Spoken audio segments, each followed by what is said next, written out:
Welcome back to Housewives Nightcap. We have a very special guest here today, an Orange County Orange, right? That's what they hold. Yes. Welcome, Gretchen. We love having you. Thank you. Hi, guys. How are you today? We're so good, Gretchen. We have wanted to talk to you for such the longest time, so we're so glad we have you, especially now because, you know, we have a lot to talk about with all this OC shakeup because we're shocked. I don't know how you feel about it all. So, you know, it's interesting because I am shocked for sure, but I also know that like this is what the network does. Like and especially if they tell you there's a shakeup coming, like you know there's a shakeup coming. So yeah, I mean, I was definitely kind of waiting to see what the end result would be of where they decided to go with this big shakeup. But I think I'm excited. I think they maybe did good. What do you guys think? You know, I'm happy that Heather's back. I think Heather having an orange, I'm so excited. But I have to say, I was really hoping you were going to be back. Oh, you're so sweet. You know, it's funny because I was getting so many like DMs and questions, and actually a bunch of like outlets were reaching out saying, please tell me you're coming back. And I was like, no, guys, I'm not coming back. You know, I think the network knows that like it would take two big things for me to come back. Even when I did Watch What Happens Live with Andy, when he asked all of us just recently, when we did like that Housewives, the past Housewives or whatever, he asked if any of us would come back, and he's like, I know what Gretchen's answer is. And it was, you know, if the money makes sense, if it's like a stupid offer I can't refuse, then I might consider it. And then it really just depended on the cast. So, you know, and if, you know, and I always say this because look at Heather, like if she had said, no, I'm never coming back, then, right, you know, she would look silly now coming back. So I always say never, because that will be the one time that I say, no, I'm never coming back. And then watch, they like make me an offer I can't refuse, and then I come back or whatever. But I honestly have to say, like, my life is so like happy. I'm just in such a good place. I'm so content. I don't have like a toxic environment around me. I have amazing friends, family, this beautiful daughter. And that show can be very like negative and toxic at times and really draining. And I just don't know. There would have to be like a really good reason for me to want to get back into that whole mess. You know what I mean? There's money. The money has to be good, which I totally agree. But the cast also has to be good. So who would have to go or who would have to come back for you to even consider it? You know, that's funny. I don't think I've ever sat down and actually thought about the exact like dream cast that I would like to film with. But, you know, I've made it pretty clear that the one person that I wouldn't really enjoy being around anymore is Tamra. I mean, I think everybody knows that about me and her relationship. For me personally, she just was too much of like a pot stirrer, and she just, you know, made up lies and manipulated things. And I don't like that. Like, I just think that it shouldn't be like that. You know what I mean? Right. You guys, she also, Slade and her didn't hit it off either, so that's hard. I love you say they didn't hit it off. Yeah, but that's my point. I mean, there was just a lot of lies and a lot of fabrication that was said about him and I, and you know, that's just a really hard thing. Like all the other girls, honestly, every other person that I've ever filmed with, I could film with again. I don't have issues with any of them. But her in particular, like she literally was just doing things behind the scenes that I found out about later, you know, like, yeah, I had some of the cast members that were on the show with her and I that came and like showed me text messages literally of her like basically stirring the pot and sending all of them a certain text message saying things about me, but then sending me something totally different. So, you know, that kind of stuff, I don't really jive with that. I'm just a very straightforward person. And it's like, you know, I don't know. I have a lot to say about it, but I don't want to say a lot about it. And I'll tell you why. Single time. This is why, honestly, I don't even like doing some of these interviews, because every single time I go on an interview like this, you guys are like asking, calling, whatever. And then anytime that something gets brought up, about her, she says I'm obsessed with her, talking about her. So like I struggle even wanting to talk about her because she's just such a non-issue in my life anymore. Yeah. But you know, when people ask a question, it's like I'm just trying to answer it honestly. You know what I mean? So it's clear that you're not obsessed with Tamra whatsoever. It's people that are watching. She doesn't want to join the show if Tamra's going to be involved, which I don't think she's going to be involved, right, Emily? I actually think she might. I could see her coming back as a friend or something next season. I don't think that's out because she's not doing press right now. Yeah, I mean, it will be interesting because, you know, like Heather and I are still friendly. I know her and Tamra are still friendly. Heather said that a few times. So, so it would be interesting to see if they end up, you know, bringing her back as a friend or whatnot. I mean, I think that the verdict's still out on that, you know. Let's see, who is it? It's Gina, Emily, and who else? Shannon. Oh, Since we know Shannon and Heather don't. Yeah.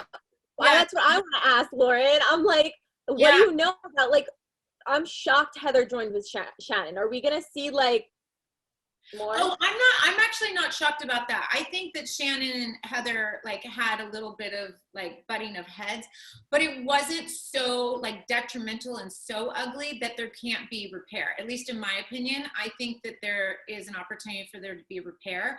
They might still butt heads because they might not see eye to eye on things, but I don't think there was ever any damage done between them to a level that is like so bad. You know what I mean? Where there's other cast members like Tamra and I, where the damage was so bad that I just, you know, people really don't want to be in the same room with each other. That's what now, have you talked to, like, do you keep in contact with any of the ladies that you filmed with? Yeah. I mean, I do. So Lydia, Lizzie, Peggy. Lydia. Yeah, Lydia. Blast from the past. Yeah, we've actually done, we've had Bible studies together. We have a lot of friends within the community. So we go to a lot of the same events and whatnot. So yeah, Lydia, Lizzie, the two Peggys, you know, Gina. I mean, it's not like I'm calling up and going to coffee with her per se, but we've always been great. Lori Peterson, I've always been great with. I know I'm missing like so many people, and like, I'm sorry if I'm not saying your name, but I swear, I'm really honest. And even Vicky, like, we don't talk, but Vicky and I don't have an issue with each other anymore. And I feel like, Gretchen, we could talk about this new season or the current cast member forever, but we do want to like look back on your time on Real Housewives of Orange County, because you're still one of the most iconic cast members, and everyone still says it. Everyone still says Gretchen is just so iconic. So classic. No, just a classic. You're just like a classic housewife. You know, there's so many housewives that it, like, it just doesn't make sense, but you made sense. Oh. You made sense. Yeah. All right. So, what is one of your favorite memories filming the show? Oh my gosh, you guys, this is like years ago, so I have to like really think back to what my favorite things were. Oh, I mean, hello, my engagement to Slade. That was like such a special moment, even though they totally tainted it, which I was really sad about. That was literally one of the best days of my life, and it was just so special. And the level that, you know, we were able to create that special moment, like, it was just everything and more that I had, you know, wanted. So that was really special. I think I was bummed too because they didn't show like everything in its entirety, but celebrating my parents' 40th wedding anniversary and just all the stuff I did for them. Most people probably forgot that, but it was a really special moment for me and my family. And what, babe? Oh my God, he's like in the background. And then, and then I was going to say that, babe. And then third was my Pussycat Doll performance, but they tainted that too. But you know what? You are doing so great right now. Like, you have your beautiful baby. You and Slade are still together. And I know you're sick of people asking you when you'll get married. So So when will you get married? So when will you get married? So, you know what? I don't get sick of it. I just giggle because I find it fascinating that so many people are still like fascinated with if we're ever going to get married. We are obsessed because we saw your relationship go through like the ups, the downs, the good, the bad, and you guys are still like really happy. So we're like, are we getting invited? When is the wedding? Is it Like, a we TV want to see wedding? Gretchen and glam. We want to see, you Guys know, are totally baby. invited. Yes, we want to see your baby in like a little, you know, flower girl outfit. Actually, I'm not gonna lie, I really enjoyed that aspect of planning the wedding. I love planning events, so I would have the best time planning our wedding. And you know, I'm 100% for getting married, and I'm 100% for being in the relationship that we have now. I think it's just a matter of, you know, if the timing's right, or if, you know, the circumstances are right. I don't think, you know, when we ended up putting the wedding on hold, it was for a number of reasons, but ultimately we ended up spending so much money doing IVF and going through that whole process that, you know, our money went towards that. And then we kind of started thinking about it, and we're like, we've been together now for like, you know, 9-10 years, whatever it was, right around that time. We're like, do we really need to spend all this money on a big wedding? Like, we know we're in love, we're committed, da da da. So, and the problem with me too is that I would want to do it like, I want to do it big, you know, I'd want to do it like really up and big. And so, and the day that I just have like, you know, a ton of money sitting around that I can just blow it on a big party like that, then cool, maybe I'll have a big wedding. But I've also always said, you know, if you look at a lot of the like celebrity couples, and I hate even like using that word, but a lot of people that are in Hollywood or, you know, in the public eye, a lot of them that finally decided to get married are now divorced. So I'm like, I think Goldie and Kurt are like, They know. yeah, Yeah. onto something, They're right? my inspiration. I honestly think that I really, me and my boyfriend always say we might not get married. So, But like, I hate to say it, I'm all for the like sanctity of marriage. I'm, you know, a Christian. It's not, and so many people are like, oh, you're going against the Bible. It's not even about that. It's just that this works for us right now, and we don't feel that we have to have a marriage license to like prove to the world that we're in love or we're committed. I think our commitment and our love is just easily shown through who we are as people, and, you know, the way we conduct our lives, and the fact that we had a child together, and the way we parent and raise our child, and, you know, just the love and respect that we have for each other. And anybody that knows Slade and I knows this. So it's like, I don't have to prove anything to anybody, you know. It's like, it's between me, him, and the big guy upstairs. And you guys, you know, you have this sweet little family. Your daughter is so cute, like the cutest. Tell us how motherhood is treating you. So, oh my gosh, you guys, it is, okay, I'm not gonna lie, it's the hardest thing I've ever done in my life, ever. Like, most people are like, oh, it's so fast. No, it's hard as hell. Like, it is so hard. But it really, and I hate to say so cliche, but it really is the best thing ever that's happened to me. I am so in love with her. And she is like, she really, because now she's becoming this little person. Now she's going to turn 2 on July 10th. So just a little, her birthday is right around the corner. And she's like literally becoming my best friend. Like, every day she's talking more, she's engaging more. And I just wake up so excited to see her. And, you know, it's hard because I'm a full-time working mom, and trying to balance being a working mom and raising her at the same time. It's a lot. I had really massive postpartum depression after I had her. So that was a really rough period for me. I just, in the last, like, probably 4 to 5 months, have finally felt like I'm getting myself back, even just like physically, mentally. Like, the pregnancy took a toll on me a lot more than I thought, or the pregnancy and the birth, I should say, took a toll on me a lot more than I thought. So it's the most amazing thing. But God, I gotta just say, like, every mother out there, I just give it to them. Like, this is the best job, but one of the hardest things in the world. And you guys had a pretty traumatic experience during Skylar's birthday, right? During her first birthday?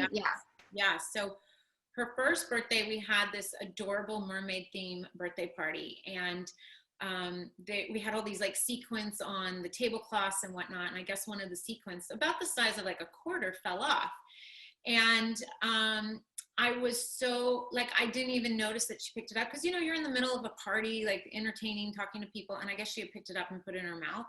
So she's sitting across at the pool taking pictures with these little mermaid characters that we had hired, and I'm like standing with the photographer, and I see the reflection of the sun in her mouth on the sequence.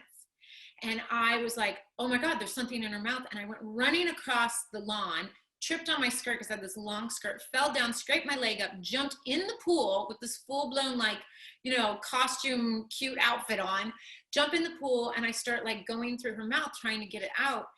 And everyone's like, Gretchen, what are you doing? And I'm like, there's something in her mouth. And there's like, there's nothing in her mouth. There's nothing. And I'm like, no, there's something in her mouth. I saw it. And so finally I went and got way up in the back of her cheek and I got it out. And I was crying and I was like, my hands were shaking. All my friends came over and were like around me and they were just like, oh my God, you're like super mom. That's so amazing that you literally like just got that out of her mouth. But I legit have a little bit of PTSD from that moment because it was a very scary moment, especially because the size of that sequence, it was so thin and it was big enough that it would have completely blocked the airway in her you know, esophagus or whatnot. And so ever since then, I've just been like, okay, I need to make sure that I know every single thing there is to, if I'm ever in that predicament.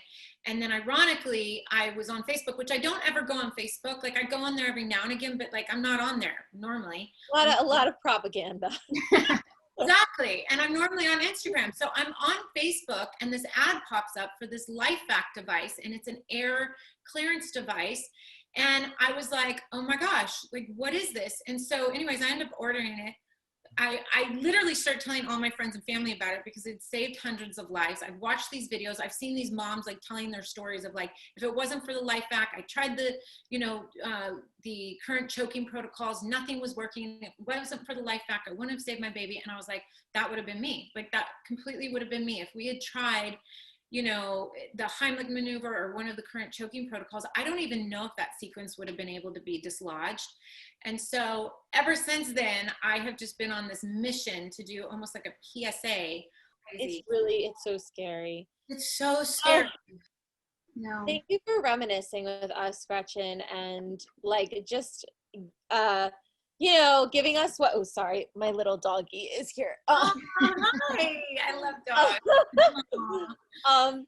We like seriously going back in time with you is so fun, and just getting your take on things like means everything. So for our show and our viewers, they love it. So thank you so much. You're welcome. Thanks you guys for having me. It was really fun chatting with you guys.